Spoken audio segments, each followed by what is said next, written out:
Mahdi is not Jesus. The Dajjal rewrites the Holy Book. The Mahdi fights against the Dajjal Empire. The last holdout is at Damascus, and Jesus appears in the sky as his foot hits a minaret there in Damascus. That's the second coming. Jesus gets behind the Mahdi, who overcomes the Antichrist. Then it's the reign of Christ on earth before the final judgment. In Protestant eschatology, the foot touching the minaret syncs with the mid-tribulation rapture as a type of nightly pilgrimage. The fight at Damascus synced with Revelation 19. The Dajjal or Jal is the Antichrist. The Mahdi is only like one of the two witnesses. The false prophet is inside captured lands at Jerusalem when the trumpets and ministry is going on. The Antichrist emperor is putting down rebellions outside Jerusalem. This is how Mahdi is fighting the Antichrist as the two witnesses fight the false prophet. At the seventh trumpet, the rapture occurs, which is a type of nightly pilgrimage before Revelation 19. In the millennium, the Mahdi become the kings of the ethnos. All those unbelieving nations that refuse the mark of the beast. And they who are alive have their lifespans extended like in the Atlantean days before the flood, when lived about 700 to 900 years. Isaiah 65 verse 20 predicts that the ones living not part of the first resurrection are the non-believing nations that became princes of the ethnos in the millennium. Believers are near the holy city as Israel under Christ returned, the first resurrection, Rev 20. And about the next generation of nations becomes Gog and Magog and rebel closing millennium and moving on to the final judgment.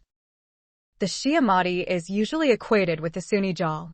This is because the Sunni version they replace the Quran with a false religion, and he blends Jewish and Islam and all religions. The Shia believe the Mahdi is the next caliph that can change the religion. Most of Shia and Sunni wouldn't accept a Mahdi that changes the Quran as well as everyone else's holy books and religious traditions, replacing it with a New Age worldly philosophy forced religion promoting himself as God and Messiah of every tradition. Even a Jew would have a hard time accepting that definition of another Messiah. It's something that people will be forced to sell out to as an obvious blasphemy with severe worldly benefits and punishments. The Hadith and the Wikipedia article on the Islamic Dajjal describe the Antichrist, or the first horse rider on the white horse, who is the head of the beast from the sea.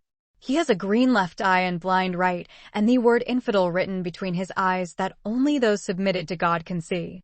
The Dajjal is described as a hedonist claiming to be God. The symbolism of the green eye and blind right eye means he is worldly and after comfort and luxury, and calls what's not divine divine, rewriting the holy books and accomplishing Revelation 13. The Mahdi in all Islamic traditions syncs with the two witnesses. The beast from the earth overshadows the beast from the sea, because the false prophet is dealing with the conquered populations. The Antichrist or Dajjal is there through augmented reality. The purpose of the Dajjal as emperor is to conquer and put down rebellions, and focusing on the international, and the false prophet is in priestly capacity running the domestic. The fourth horseman in Revelation 6 says the beast's empire covers a fourth of the land mass. So not all is conquered. The two witnesses resist the false prophet and captured Jerusalem, while Yathrib or Medina or Syria is unconquered because of the Mahdi, who is linked as one people resisting the mark of the beast with all other nations, tribes, peoples, and languages, as in Revelation 13. The structure of the emperor running the international and the high priest running the domestic can be seen in many cultures, but Bel and Nebo in Babylon was structured in this way, as an example.